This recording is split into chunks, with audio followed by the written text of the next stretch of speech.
হরিণঘাটা থানার অন্তর্গত মোল্লাবেলিয়া পঞ্চায়েতের অধীনস্থ ধারালি উত্তর দত্তপাড়া এলাকায় বৌমার বিরুদ্ধে অভিযোগ করল তারই পরিবারের সদস্যরা।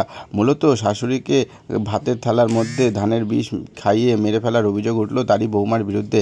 ইতিমধ্যে ঘটনায় চাঞ্চল্য ছড়িয়েছে এলাকায়। ঘটনাস্থলে খবর পেয়ে পুলিশ ছুটে আসে। ঘটনাস্থলে হরিণঘাটা থানার পুলিশ বাহিনী এসে অভিযুক্ত বৌমাকে আটক করে নিয়ে যাওয়া হয় হরিণঘাটা থানায় জিজ্ঞাসাবাদের জন্য। যদিও পরিবারের পক্ষ থেকে এখনও কোনো অভিযোগ না দায়ের করলে সাময়িকভাবে নিয়ে যাওয়া হয়েছে আটক করে হরিণঘাটা থানার পুলিশ প্রশাসন। এই প্রসঙ্গে চিকিৎসাধীন অবস্থায় নিয়ে যাওয়া হয়েছে আশঙ্কাজনকভাবে কল্যাণী থেকে তার শাশুড়িকে। ইতিমধ্যে অভিযুক্ত পরিবারের সদস্যরা কি জানাচ্ছেন আসুন শুনে নেওয়া যাক তাদের কাছ থেকে। পাশাপাশি এখনও অবধি ধানের বিষ কী কারণে খাওয়াতে মেশানো হলো তা নিয়েও জিজ্ঞাসাবাদ করছে হরিণঘাটা থানার পুলিশ প্রশাসন, এমনটাই সূত্র মারফত খবর। যদিও ইতিমধ্যে ঘটনায় চাঞ্চল্য ছড়িয়েছে এলাকায়। আর এই পরিবারের সদস্যরা কি জানাচ্ছেন শুনবো তার কাছ থেকে।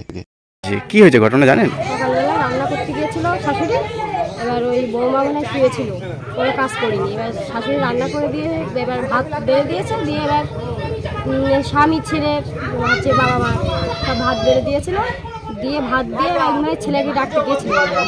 ভাতের সঙ্গে স্বামীর থালায় দিইনি, ওই শাশুড়ি আর শ্বশুরের থালায় নাকি ভাত মিশিয়ে দিয়েছে।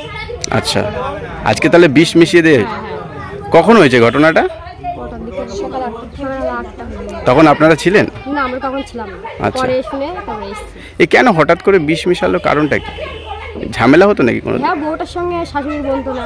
আচ্ছা, কি কারণ? বউটার মানে শাশুড়ি মানে বউটার দিকে মানে পছন্দ করতো না। যাই হোক, শাশুড়ি তো কোনোদিন কোনো মারিনি। আচ্ছা, বউটা জানি কি মনে হয়েছে তার এরকম করেছে। আচ্ছা, তা এখন কি অবস্থায় আছে জানেন শাশুড়ি?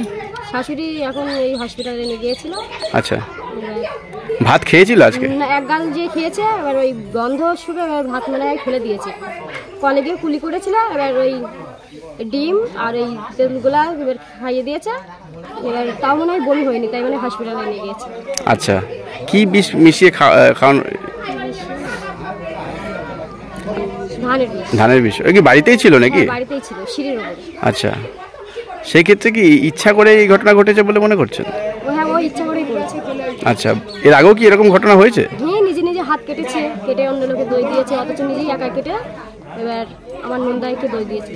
আপনারা কথা বলতেন বৌমার সাথে? হ্যাঁ, বলতাম। তারপরে মাঝে একদিন আমার ওই যার মেয়ের সঙ্গে বলছে, তুমি আমার কাকির সঙ্গে মিশলে তোমার ঘর ভেঙে দেবে, তুমি ওর সঙ্গে মিশবে না। তাই আমরা সেখান থেকে আর আসি। কেন এরকম করতো কেন বৌমা এরকম? ওই জানে, আমরা কি করে বলবো। আচ্ছা, যিনি চিকিৎসাধীন এখন তার অবস্থা, শাশুড়ির বয়স কত আর কত? আর বলেছিল আমি ওর ঘর করবো না। আচ্ছা, কি দেখাশোনা করে বিয়ে হয়েছিল না? সেই কারণে কি এই অবস্থা? ওরাই জানে। আচ্ছা, কতদিন আগে বিয়ে হয়েছিল? এই তো 1 বছর হচ্ছে। স্বামীর সাথেও কি ঝামেলা হতো নাকি? স্বামীর সঙ্গে ওর বলে না। আচ্ছা, সেই কারণে কি শাশুড়ির ওপরে রাগ? হ্যাঁ হ্যাঁ হ্যাঁ হ্যাঁ। আচ্ছা, সেই রাগেই আগেই এরকম করেছে। আচ্ছা, বলছি আজ স্বামীও কি খেতে বসেছিল? হ্যাঁ, স্বামী পরে এসে দেখেছে ও স্বামীর ভাতে দিয়েনি, শ্বশুর আর শাশুড়ির ভাতে বিষ মিশিয়ে দিয়েছে। আচ্ছা, শ্বশুরও কি ভাত খেয়েছিল নাকি? না, শ্বশুর খায়নি। শ্বশুর মাঠে ছিল, মাঠের থেকে বাড়ি এসে শুনছে এরকম ঝগড়া হচ্ছে। আচ্ছা, দুজনের ভাত বাড়া ছিল। এবার শাশুড়ি ভাত যেই খাতে গেছে তখন ভাতের সঙ্গে গ্যাস গন্ধ ছড়িয়ে গেছে। এক গাল যেই ভাত খেয়েছে তখন নাকি ভাতের গন্ধ, বিষের গন্ধ। আজকে রান্না কে করেছিল? শাশুড়ি। সে সময় বৌমা কি ঘরেই ছিল? হ্যাঁ, বৌমা ঘরে শুয়েছিল। এই ইচ্ছা করেই আজকে মেরে ফেলা? শাশুড়ি রান্না করে, বৌমা করে। আচ্ছা, আজকে কি ইচ্ছা করে মেরে ফেলার জন্য? হ্যাঁ, এটাই করেছিল। ইচ্ছা করে মেরে ফেলেন। এখন শাশুড়ি কি হাসপাতালে আছে? হ্যাঁ, হসপিটালে। আর বৌমাকে? বৌমা থানায় নিয়ে গেছে। কি নাম শাশুড়ি? নুরজাহান মন্ডল। বয়স কত হবে তাও? 50। আর এই বৌমার নাম? বৌমার নাম তুহিনা খাতুন। আচ্ছা, কি চাইছেন এখন আপনারা? আমরা চাইছি এখন ওর সংসার করবে না।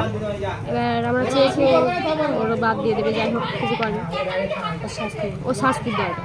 আচ্ছা, আপনারা কে হন?